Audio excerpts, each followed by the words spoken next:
Hello बच्चों, आइए प्रश्न को पढ़ते हैं। यदि ए जोड़ बी जोड़ सी बराबर 3 पाई/2 हो तो cos 2a जोड़ cos 2b जोड़ cos 2c का मान है। विकल्प ए 1 घटाओ 4 cos a cos b cos c, विकल्प B 4 sin a sin b sin c, विकल्प सी 1 जोड़ 2 cos a cos b cos c, या विकल्प डी 1 घटाओ 4 sin a sin b sin c। तो बच्चों, प्रश्न की मुख्य अवधारणा क्या है ये देखें। मुख्य अवधारणा के तहत हम अपने दिए हुए प्रश्नों को हल करते हैं।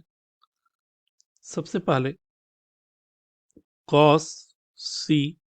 जोड़ cos d का मान 2 cos c जोड़ d/2 गुने cos c घटाओ d/2 तथा 1 जोड़ cos 2c बराबर 2 cos स्क्वायर c, या cos 2c को लिख सकते हैं 2 cos स्क्वायर c घटाओ 1।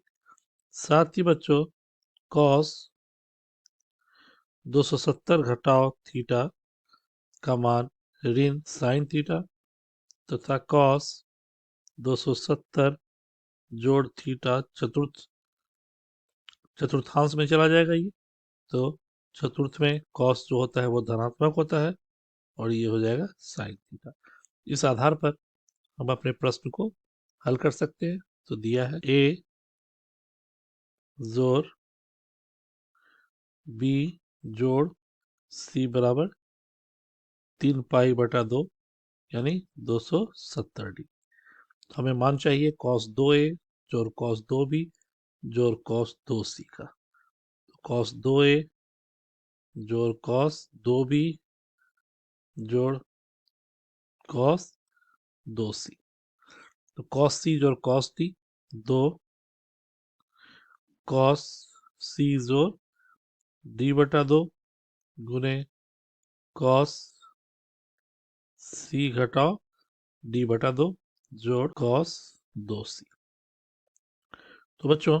cos a जोड़ b का मान 270 घटाओ c, cos a घटाओ b जोड़ cos 2c, तो cos 270 माइनस थीटा तृतीय चतुर्थांश में ऋण 2 sin c, और ये हो गया बच्चों 2 cos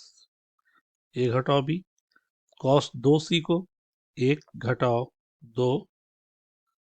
sin स्क्वायर c लिख सकते, यानी 1 घटाओ 2 sin c अगर उभयनिष्ठ ले ले बच्चों तो sin c जोड़ cos a घटाओ b तथा 1 घटाओ 2 sin c को लिख सकते बच्चों, दिए हुए में से लिया, क्योंकि a जोड़ b जोड़ c 270 है, 270 ऋण a जोड़ b जोड़ cos a ऋण b, ये हो गया बच्चों 1 घटाओ 2 sin c, sin 270 minus theta, ये भी तृतीय चतुर्थांश में, तो ऋण cos a जोड़ b जोड़ cos a घटाओ b, ऋण उभयनिष्ठ के रूप में बच्चों, तो 1 जोड़ 2 sin c, आ गया बच्चों cos a जोड़ b ऋण cos a घटाओ b, आ गया बच्चों cos c घटाओ cos d, 1 जोड़ 2 sin c, cos c घटाओ cos d 2 sin c जोड़ d, तो b से b खत्म हो गया बच्चों, 2a/2 a sin d minus c या फिर माइनस साइन के साथ 2 sin c जोड़ d/2 गुने sin c घटाओ d, तो a से a कट गया बच्चों, तो b, अतः प्लस माइनस माइनस 1 घटाओ 4 sin a sin b sine C हमारे इस प्रश्न का अभिष्ट उत्तर है तथा दिए गए विकल्प में 1 - 4 साइन है, साइन बी साइन सी, विकल्प डी है, अतः विकल्प डी हमारा सही उत्तर है।